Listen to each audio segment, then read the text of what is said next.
Pozdrav, dobri moji pratioci kanala Hrana za telo. Polako nam se bliže visoke temperature, dolazi leto i vreme je da se posvetimo svojim biljkama, pre svega naravno paradajzu, jer on je, možemo slobodno reći, najzahtevniji što se tiče održavanja.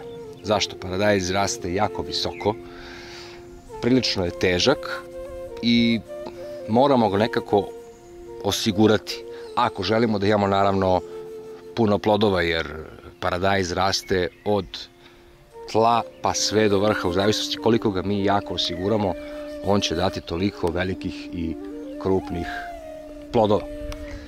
Ovo je jedna od sorti koja je nisko rastuća, zove se Rocker. Ko nema snage može se opredeli za ovako nekakve sorte paradajza, koje jednostavno nisu mnogo zahtevne za održavanje, rastu nisko, nemaju mnogo zaperaka, dakle nemate nikakvu muku, a imate svež paradajz. Međutim, ovaj paradajz nikada neće biti toliko rodan kao ove dve sorte koje su sorte visoko rastućeg paradajza. Kao što vidite, sistem koji sam ja ovde odradio na otvorenom je neka imitacija plastenika. Oni to već imaju u svojoj konstrukciji, a mi moramo da se opredelimo za neki drugačiji način na otvorenom. Mislim da je ovo najjednostavniji i najjeftiniji način, a vidjet ćete i jako pametan zbog posebnog čvora koji vam daje mogućnost da biljku olabavite ili je zategnete, dakle bez odvezivanja čvora, bez ičega, znači bez ikakve muke. To je dobro, jer kao što vidite ja sam ovde otišao do neke visine 2, nešto metara i ja ću moći da uzgajam paradajz koji će biti 2, nešto metara visok.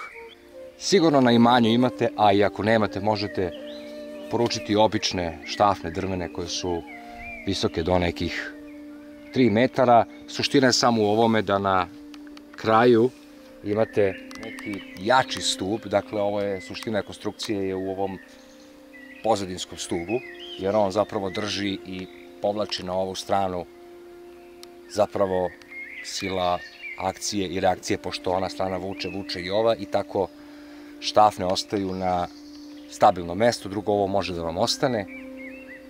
Sada da vam pokažem kako se vezuje taj čvor, pošto čujem da mnogi ljudi ne znaju, verovatno oni koji imaju svoje plastenike koji se profesionalno bave uzgojom, oni to svi znaju, ali većina koja to radi iz čiste ljubavi ne zna kako se radi taj čvor, pa da pokažemo kako da uradite pravilno taj čvor.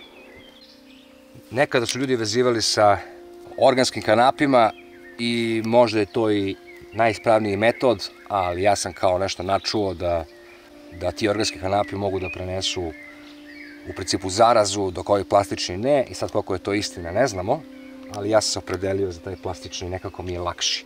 Dakle, na samom dnu paradajza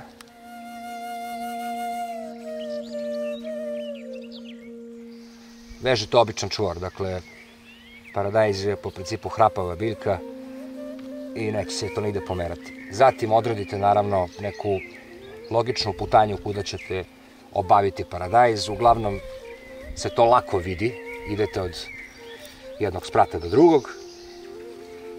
Poenta je da ga što bolje vežete, tačnije obvežete, jer što ga bolje obvežete, on će biti stabilniji kada bude bio veći.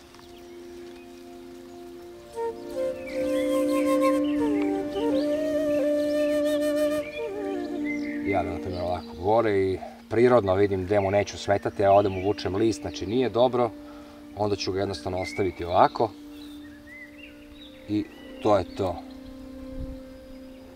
Čini mi se da ovako Nakon toga prebacite preko.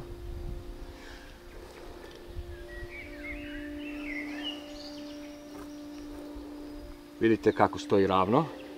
Dakle, vidite, kanap se prebaci preko, spoje se ovako dva kanapa, stavljate preko oba kanapa, znači na pola palca dva kanapa, pravite jedan krug, drugi krug, nakon toga idete iza oba, dakle iza oba, užimate ovaj kraj, olabavite ova dva kruga, najprostije moguće, špic probacite kroz krug i dobijate zapravo omču, samo koja neće da služi da se čovjek obesi, nego da obesimo paradajz.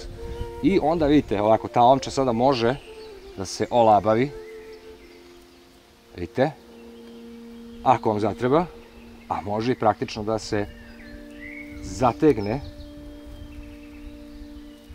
i zapravo nikada ne morate da odvezujete čvor, a stalno možete da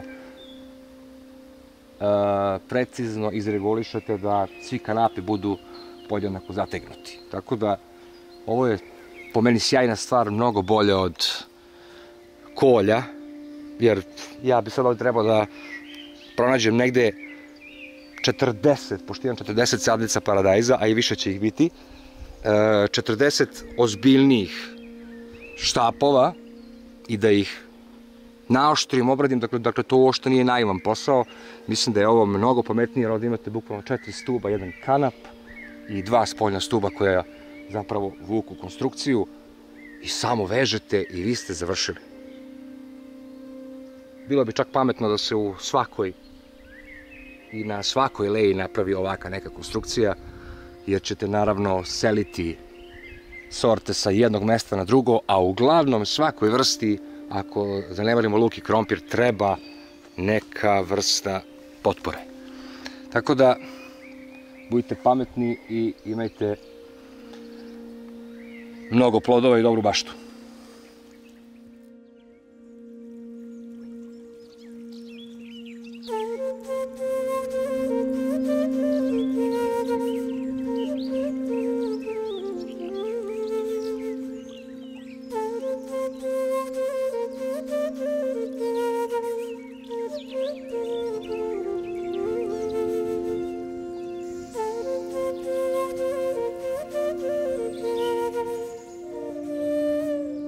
Ako vam se svideo ovaj video, podržite kanal pritiskom na dugme prati, podelite video sa prijateljima i rodbinom, pritisnite zvonce i u padajućem meniju izaberite sve kako ne bi propustili novu zanimljivu objavu. Hvala vam na pažnji i vidimo se uskoro.